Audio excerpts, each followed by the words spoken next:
Hey there, it's Mart with MaxQ and another update on the J-3 Cub Restoration project. This is the day before Thanksgiving, so this is Wednesday because that's the day we do the videos now. There's the date, and so tomorrow is Big Turkey Day.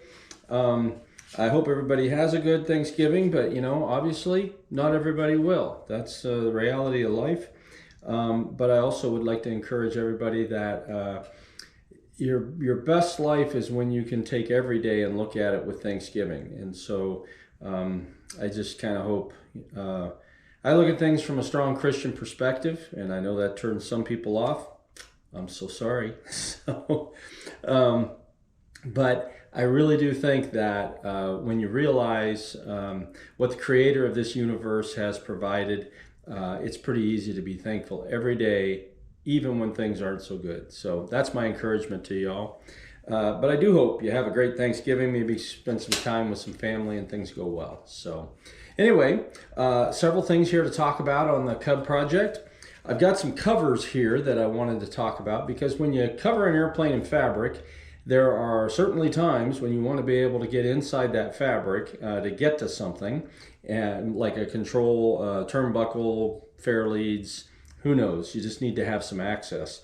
And so I'm doing a variety of things on this airplane to try to improve that access. So I showed this a long time ago. This is it goes at the aft end of the fuselage. We'll look at that here in a minute, but it's a cover that I made with some tabs on the fuselage and some nut plates so that you can have access to just in front of the tail wheel and up towards the jack screw, the trim jack screw, and also it'll even help with the turnbuckles that connect to the elevator. So this I made out of 25 thousandths, and this is actually kind of interesting because I did a big repair back when I did the Super Cub.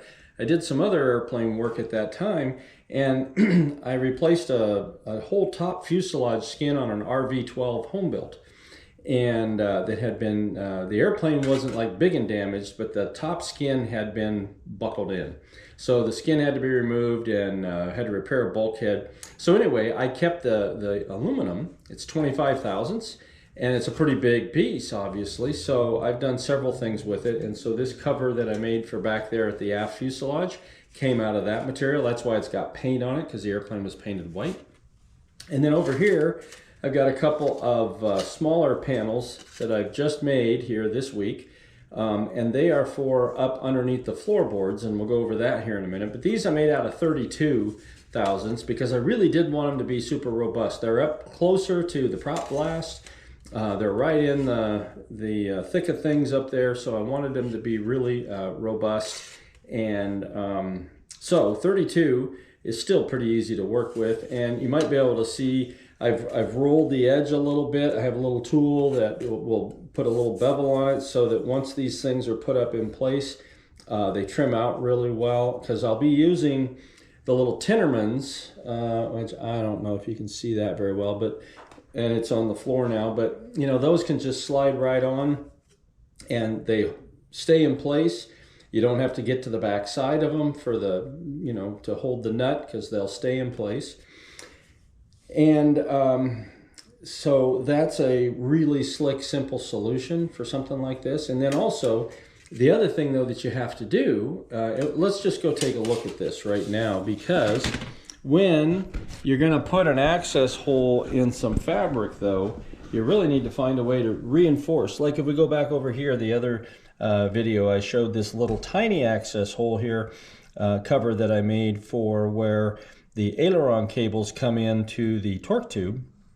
So I made a little aluminum square that's cut out. It's a very narrow piece of square, but it's one piece, so it's kind of a challenge to make. If you come over here and look, you can see these may be a little bit better.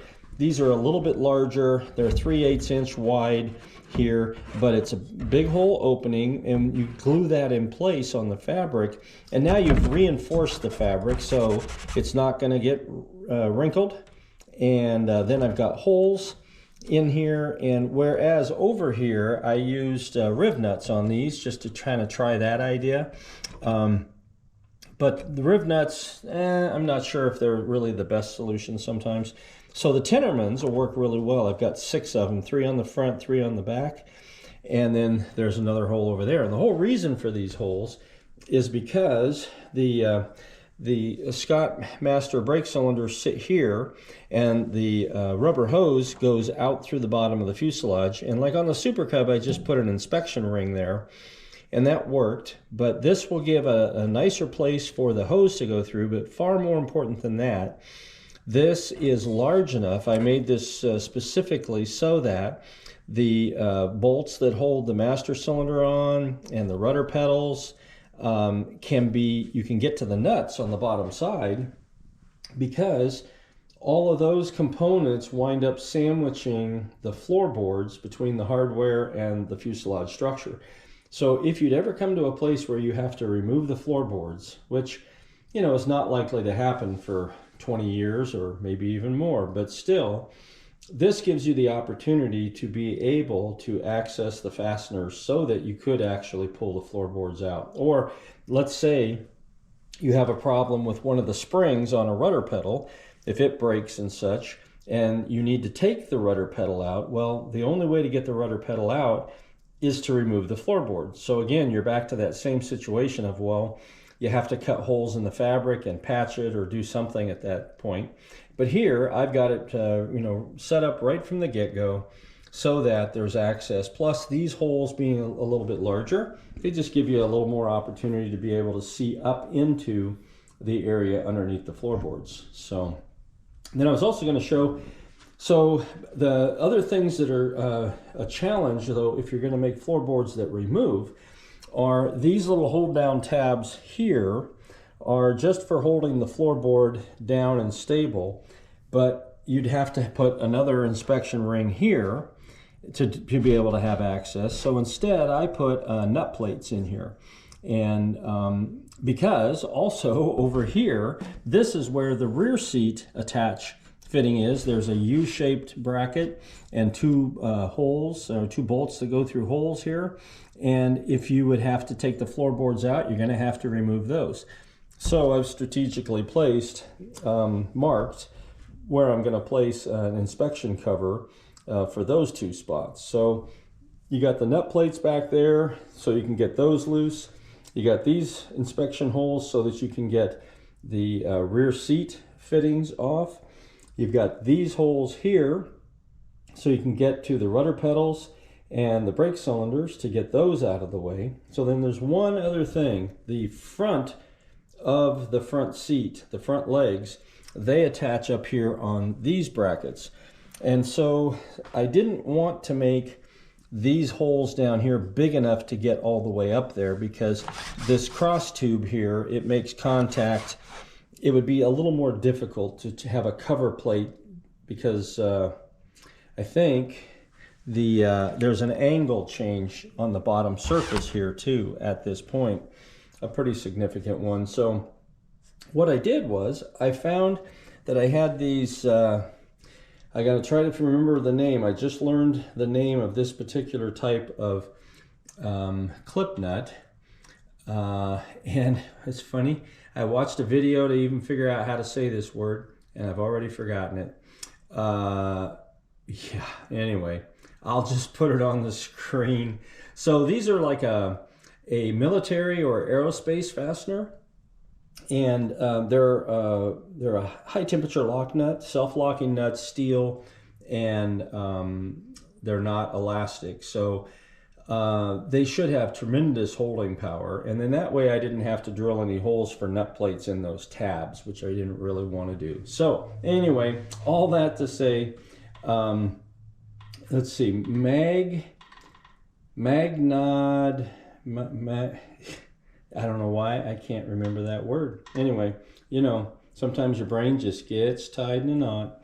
Anyway, I'd never heard of that particular company, and they've been bought out, I think, in the past, and they're technically under a different name now, but it looks like they were big in aerospace fasteners for sure. So anyway, that's the things that relate to being able to make those floorboards removable, which someday somebody will be really, really happy that I did all that, because there can be tremendous nightmares when you're trying to deal with the floorboards and the fabric in a Cub if there's any maintenance work that has to be done. So anyway, and then over here, I showed this before, but I made new cables for the elevator today, and I just initially put them in here and also have them run.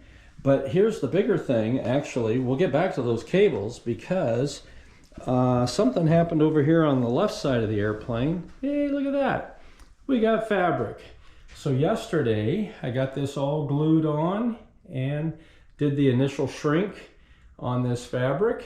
And hey, it went absolutely great.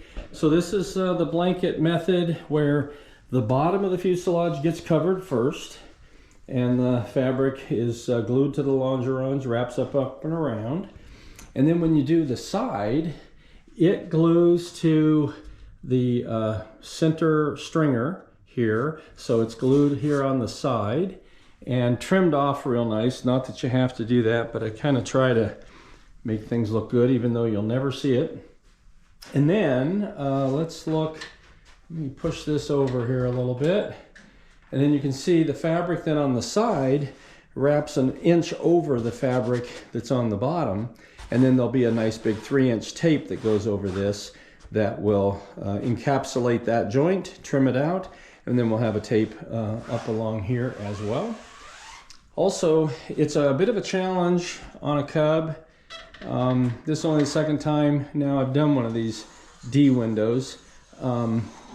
And I think the Stewart glue makes this particularly easy work, even though it's still challenging, especially because when you cut, as you can see, like the inner pieces here, the fabric actually, it comes up, it goes down the inside, across the bottom, and then comes up on the other side. So I've got that as a full U of the fabric, which is actually this fabric here.